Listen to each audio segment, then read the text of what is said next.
Oh, hey YouTube. I'm doing this video as an update with the scooter. My God, do I feel like giving up with this thing. I've tried so much to get it to crank properly.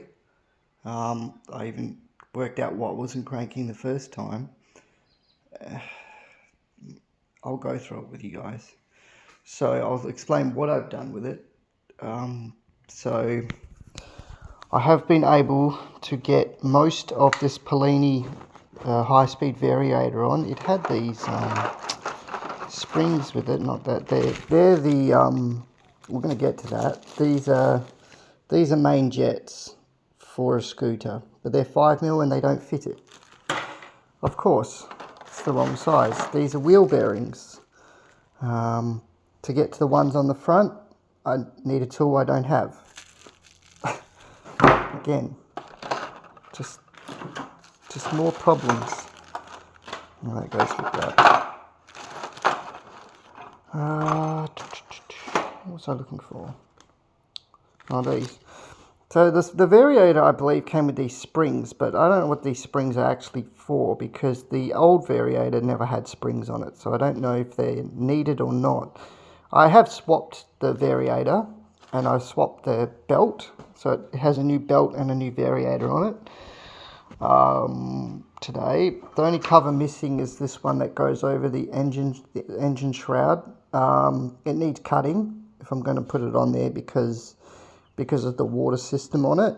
I believe it's like an air-cooled system, but with water cooling it seems a bit unnecessary, but I'll probably attach it anyway if I can ever get the damn thing to work.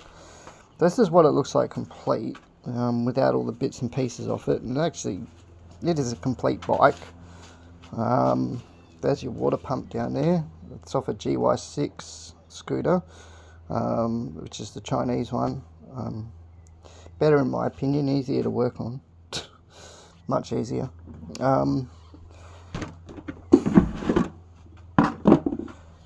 that's the Melosi MHR water-cooled head, not replica. Well, it is the replica, but it's the water-cooled version, which they sent the wrong one. Carburetors all back together. I got a 1mm drill bit, and I bored out the main jet by using the 1mm, which is too big, obviously, but if I had any hope of getting this thing to actually run, the other jet would just not have been sufficient at 53 or 55 or whatever it was.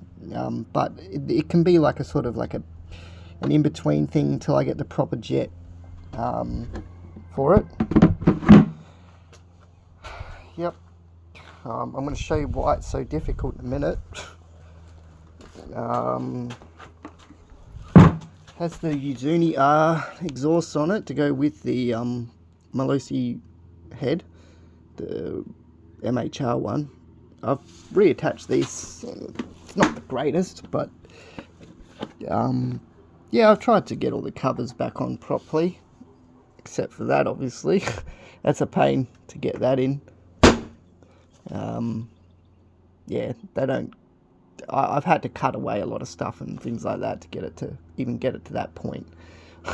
So as you can see down there, you know, I had to make room for the pipes and the radiator and everything.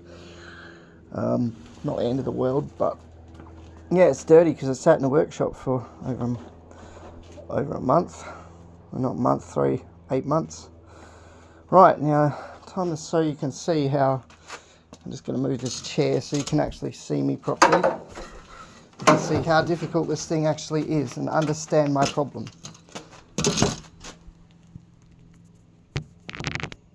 I don't know what the viewing angle will be like. Let's see. What if I turn it on the side? Is that alright, guys? I don't know. No. But I just...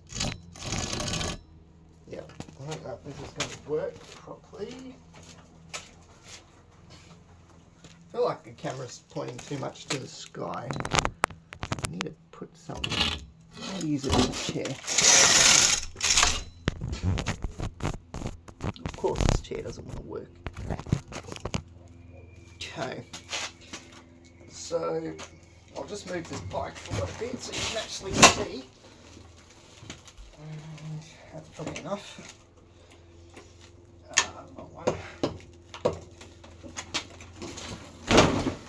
Okay, this is the problem, guys. So, see that? That's my weight.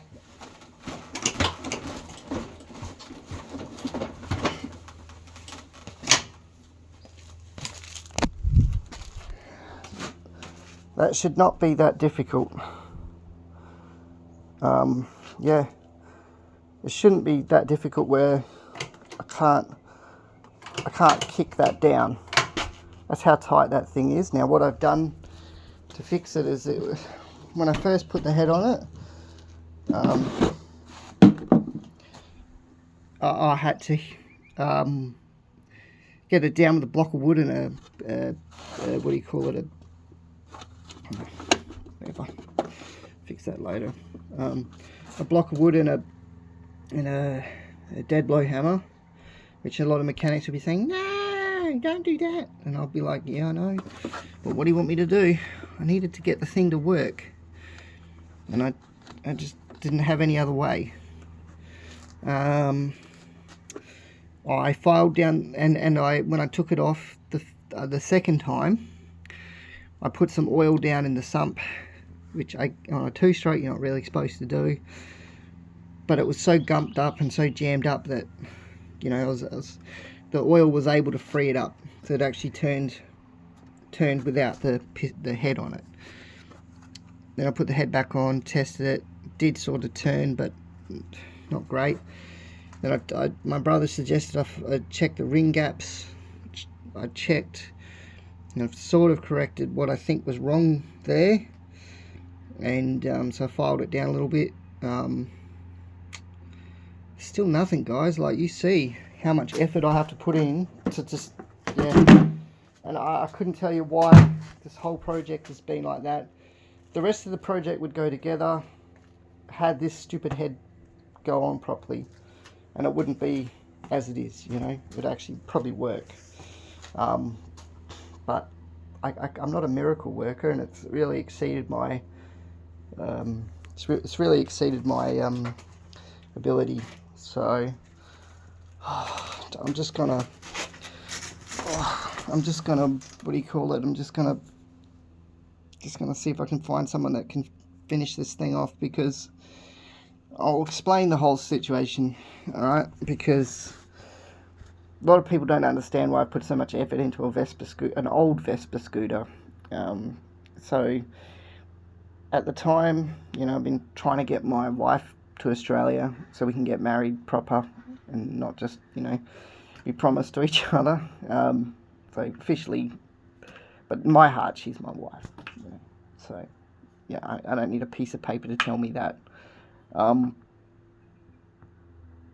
Anyway, that's been my biggest thing, obviously, and I wanted to get her set up here so she could have her own freedom and not have to worry about having me here all the time, you know. So she could go work in town or whatever, you know. She could have her freedom, and I thought the scooter would be good for that, because I was originally thinking of an electric bike.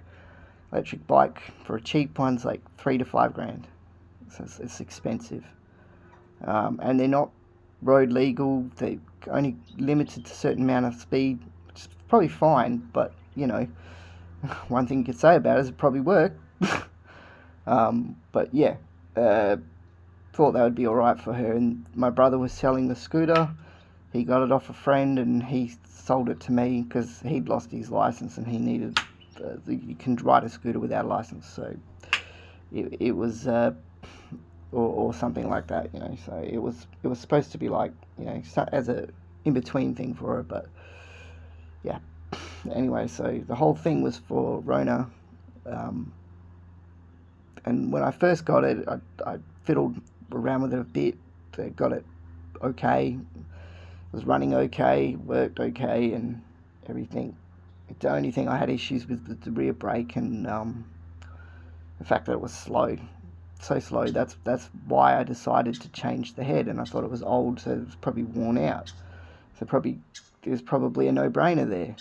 So I looked up a lot of videos, and I learned how to do it, and well, at least I thought I did, and what parts to get, what were the correct parts for this bike, and that's why I got those parts.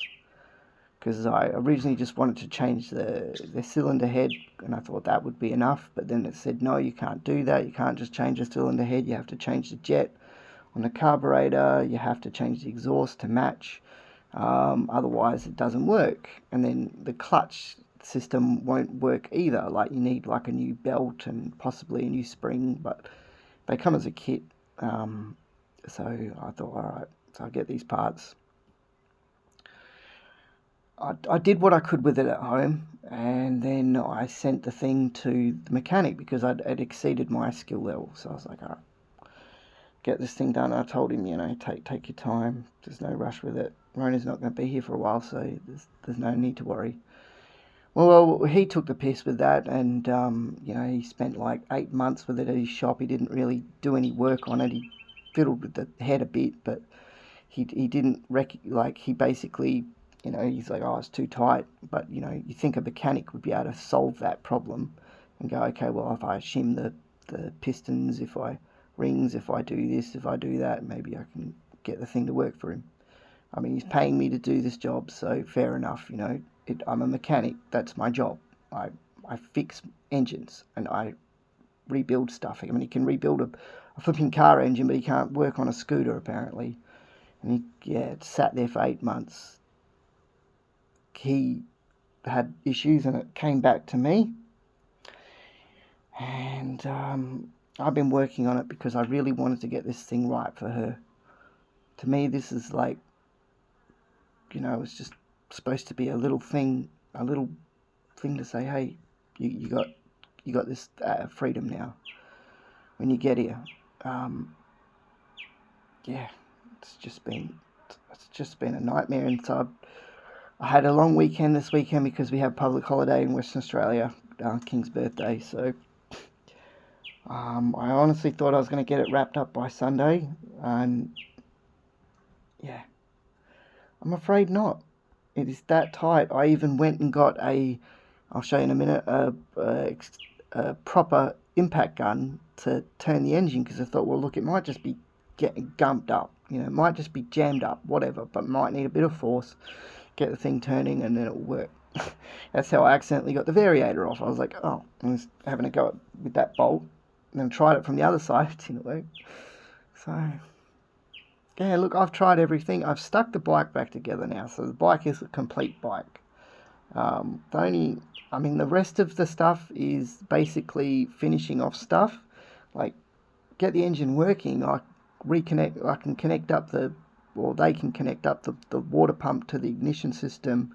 Can put that, I've got some mesh there to cover up the front hole.